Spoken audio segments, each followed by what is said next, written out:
ஒரு நல்ல டிடிஆர் மட்டும் அன்று இருந்திருந்தால் திமுகவை வச்சு செய்த அண்ணாமலை.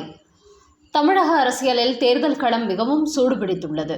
இன்னும் 8 நாட்களில் தேர்தல் நடைபெறவுள்ள நிலையில் ஒவ்வொரு கட்சியினரும் தாங்கள் ஆட்சிக்கு வந்தால் என்ன செய்வோம் என்று பட்டியலிட்டு பேசுகிறார்களோ இல்லையோ, எதிர்த்தரப்பினரை தொடர்ந்து தாக்கி பேசுவதை வாடிக்கையாக வைத்திருக்கிறார்கள்.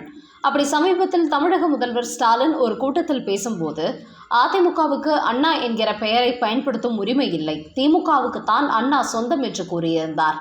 இந்த நிலையில் வேறு ஒரு பிரச்சாரத்தில் இருந்த அண்ணாமலை இதற்கு பதிலடி கொடுக்கும் விதமாக ஒரு கூட்டத்தில் பேசினார். அப்போது அண்ணாமலை பேசும்போது, அண்ணா திராவிட முன்னேற்றக் கழகத்தில் இடம்பெற்றிருக்கும் அண்ணா என்கிற பெயரை பயன்படுத்தக்கூடாது என ஸ்டாலின் சொல்வதற்கு கொஞ்சம் கூட தகுதி இல்லை. காரணம், 1947 திமுக துவங்கப்பட்ட போது மேடையில் அமர்ந்திருந்த 27 பேர்களில் 27வது நபராக அமர்ந்திருந்தவர் தான் கருணாநிதி. அதன் பிறகு அண்ணாவின் மறைவுக்கு பிறகு மீதி இருந்த 26 பேரை ஒதுக்கி தள்ளிவிட்டு கட்சியை கைப்பற்றி தனது குடும்ப கட்சியாக மாற்றிக்கொண்டார். அவர் திருவாரூரிலிருந்து ரயில் ஏறி வரும்போது அன்றைய தினம் ஒரு நல்ல டிக்கெட் பரிசோதகர் அந்த ரயிலில் பணியில் இருந்திருந்தால் இந்த தமிழ்நாடு தப்பித்திருக்கும் என்று கூறினார்.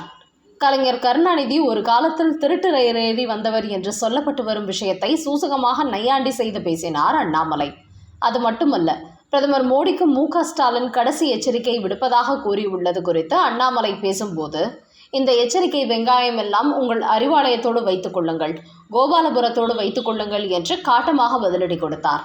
மேலும் இந்தியா முழுவதும் தொகுதி மறுவரையை செய்தால் அதில் மக்கள் தொகை கணக்கெடுப்பின்படி இப்போதுள்ள தொகுதிகளின் எண்ணிக்கை 39லிருந்து 8 தொகுதிகள் குறைந்து 31ஆக மாற வாய்ப்பிருக்கிறது என்று மு.க. ஸ்டாலின் தொடர்ந்து தனது கூட்டங்களில் பேசி வருகிறார்.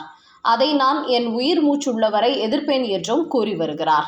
அதற்கும் பதில் கொடுத்து பேசிய அண்ணாமலை, தொடர்ந்து ஸ்டாலின் அவர்கள் தொகுதி மறுவரையை பற்றி தவறான தகவல்களை பொதுமக்களிடம் சொல்லி அனைவரையும் திசை திருப்ப பார்க்கிறார். மக்கள் தொகை அடிப்படையில் தொகுதி மறுசீரமைப்பு நிச்சயம் அமையாது. இப்போதுள்ள எண்ணிக்கையில் சதவீத அடிப்படையில் தான் தொகுதிகள் பங்கிடப்படும். அந்த வகையில் 39லிருந்து தமிழகத்திற்கான எம்பிகள் எண்ணிக்கை 59ஆக உயரதான் வாய்ப்புள்ளது. அதனால் ஸ்டாலின் சொல்வதை யாரும் நம்ப வேண்டாம் என்றும் கூறியுள்ளார்.